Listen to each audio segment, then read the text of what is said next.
Hiya, I'm Cadaver, though some of you may also know me as my persona Lavender Sweet, and I'm a disabled artist. So let's talk about that. I somewhat have a list of mental disorders that I've been diagnosed with over the years. Starting when I was about 13 or so, I had a really bad panic attack in the middle of class, which honestly was a common occurrence. Although this time it actually got the attention of someone, which was the teacher's aide. Up until this point, I had been yelled at, ignored, or sent away. She actually cared and took me to the counselor. It seemed at last somebody cared. There, I was diagnosed with an anxiety and panic disorder, which turned out to be the start of more diagnoses and a lot more therapy. This all carried into adulthood and continued to develop further. Still, I tried to live a normal life like everyone else. I tried to go to college, but I dropped that only after 3 months. My anxiety and attacks were just so severe, I just couldn't handle it. After this, I tried to work, but I was let go from my jobs because I was simply unable to handle them. I'd have constant breakdowns, panic attacks, and even before going to work, all I did was dread going. If you're wondering why I was let go, imagine simply the act of talking to a customer gives you a panic attack. It's kind of hard to do your job when that's really all you do every single time, every day, is panic and cry and hide.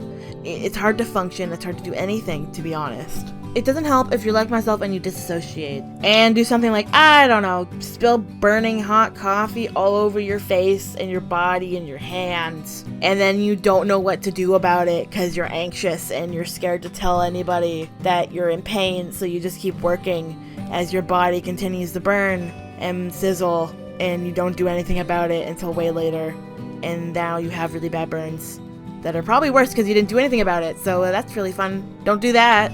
But yeah, I was told to give more examples, more stories. The problem is this was every day. Just constant panic attacks, crying, sobbing, in the back room, in the walk-in freezer, or wherever I was working at the time, or doing at the time. I was miserable. I just didn't know what to do with myself, didn't know how to handle any of my emotions. Even outside of work, I would just fixate and dread on going. I was just beyond miserable. But I guess one comes to mind. I was having an attack in the walk-in freezer. It was safe to do so here as it was soundproof. My manager comes in. He started giving me a lecture of how useless I was being, how this was unacceptable, I'd never get anywhere in life, and so on. I just remember standing there thinking, he's right.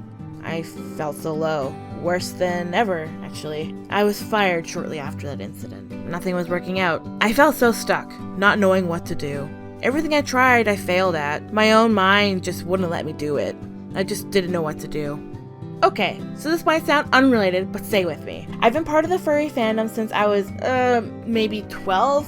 Technically, I guess you could say younger, but I just didn't really know what a furry was, you know? But I've always been one at heart. When I was about that age, I even tried to make my first fursuit. It was pretty bad. I'd casually started drawing stuff in my late teens. Just my persona and my OCs. At some point, I got a crappy tablet and got a Furfinity account. People liked my art, even if it wasn't very great at the time. People had asked me in the past for commissions. Unsure of what else to do, I opened my first commission slot. This eventually turned into a self-taught art career.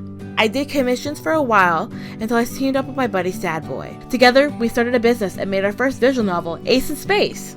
I made a bit of a mistake by not posting on my personal accounts. I really should have been doing that even while I was working on Ace in Space, because now I have no following. But that's okay, because I'm back. Yippee! So yeah, that's a bit about me. So let's get into the talking points.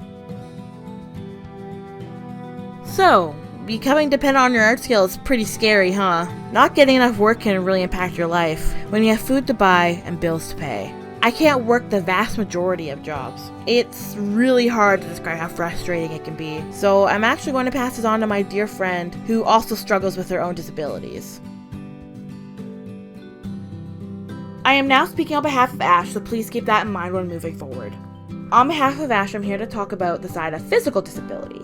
I suffer from rheumatism as well as a few other autoimmune issues, which unfortunately have made it so I have limited mobility. I get around most of the time by using a cane, but sometimes I need a walker or even a wheelchair. I wasn't always in these circumstances. I used to be able-bodied and worked a job in the IT field. I didn't do anything physically demanding by any means, but losing my mobility made it so that I couldn't even manage the office work. I eventually lost my job due to my illness and ended up having to rely solely on art as an income, aside from disability payments. All of my tech knowledge quickly became outdated. Once the pandemic hit and work from home became widely available, I was no longer eligible for any of those jobs. My only viable skill is art, so that's where I turned. I also faced the added struggle of not always being able to do art. Because I have autoimmune conditions, I suffer from chronic pain and fatigue, which can be debilitating. Sometimes I'm unable to use my hands as well, so it can limit what I can take on, and I can't afford to charge low rates because it's not something I can do frequently. I rely mostly on loyal customers for that income.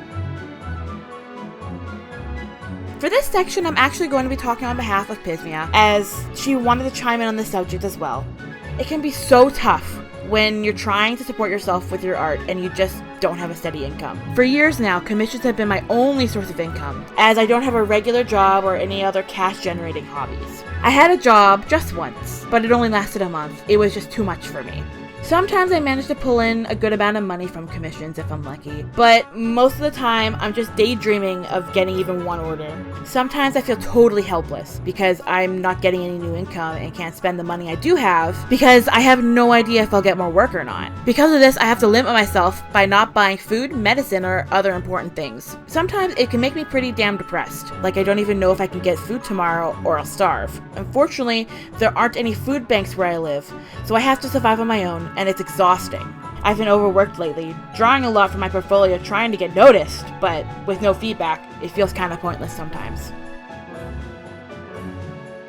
So, I started drawing furries and fandom characters, which can be awesome and fun, but it's also good to think of other ways to use your creative art skills. For example, I started a company with my friend. We made Ace of Space a visual novel, and now we are working on our next big project. I've also been working on opening a merch store. I've gone to conventions for a while now. I've been selling prints, stickers, buttons, and other various things at conventions, but now I'm trying to expand and have an online store. Not to mention the other projects I have going on, like this for example, YouTube. It's good to explore other avenues and get creative with what you are capable of doing rather than focusing on what you can't. If I'm being honest, art saved my life. I put all of those feelings into my art. At my lowest point, instead of doing something I regret, I drew art. Specifically gore art. It helped me release my feelings. Of course, that's not for everyone, but something about horror really did it for me at the time, even now. Art also gave me a sense of purpose, a reason to keep going. I think my best art pieces always came from emotional places.